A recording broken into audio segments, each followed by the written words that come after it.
गेल्या 2 आठवड्यांपासून राज्यामध्ये शेतकऱ्यांचा संप चालू आहे। शेतकरी आपल्या हक्कासाठी आता रस्त्यावरती उतरलाय, पण हक्काची लढाई लढताना आपला धर्म शेतकरी विसरलेला नाहीये।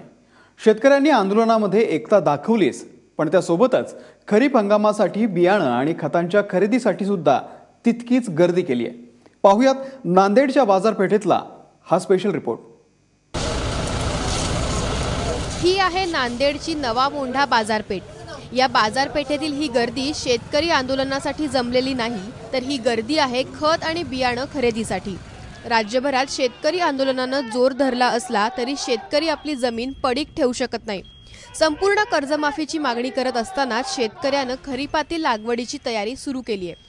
यासाठी लागणाऱ्या खत आणि बियाणांच्या खरेदीसाठी शेतकरी मोठ्या संख्येनं बाजारपेठेत हजेरी लावत आहेत।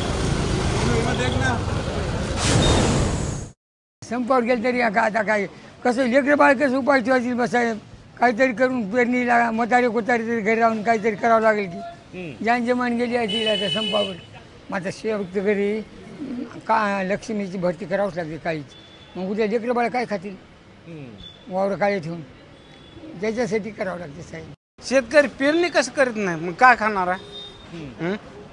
पेरणी गेल्यासच खाईल की इकडे रोजगारी लावायचा मग संपावर आपण जायचं, दोन्ही कोण बी घाटा का? बरं संपावर गेलं तर काय द्यायला का सरकार? बोमला जात असेल। नांदेड जिल्ह्यात 7,72,575 हेक्टरवर पेरणी होणार आहे। पेरणीसाठी जिल्ह्याला एकूण 1.25 लाख क्विंटल बियाणं लागणार आहेत। जिल्ह्यात प्रामुख्याने कापूस, सोयाबीन, ज्वारी, तूर, मूग आणि उडीद पेरले जातात। जिल्ह्याला एकूण खताची आवश्यकता 2,07,200 मेट्रिक टन इतकी आहे। आता या बियाणं आणि खतांच्या किमती काय आहेत ते आपण जाणून घेऊयात। कापसाचा कमाल दर 800 आणि किमान दर 750 रुपये इतका आहे। सोयाबीन कमाल दर 1,775 आणि किमान दर 1200 रुपये इतका आहे। तूर कमाल दर 250 आणि किमान दर 200 रुपये इतका आहे। ज्वारी कमाल दर 525 आणि किमान दर 400 रुपये इतका आहे। उडीद कमाल दर 300 आणि किमान दर 260 रुपये आणि मूग कमाल दर 325 आणि किमान दर 250 रुपये असा आहे। खतांमध्ये युरियाचा दर 300 रुपये, DAPचा दर 1100 रुपये आणि मिश्र खतांचा दर 750 ते 800 रुपये असा आहे। शेतकरी आंदोलनामुळे खत आणि बियाणं विक्रेते चिंतेत आले होते। दरवर्षी मे महिन्यापासूनच बियाणांची खरेदी सुरू होते, पण यंदा शेतकरी बियाणं खरेदीसाठी आलाच नाही।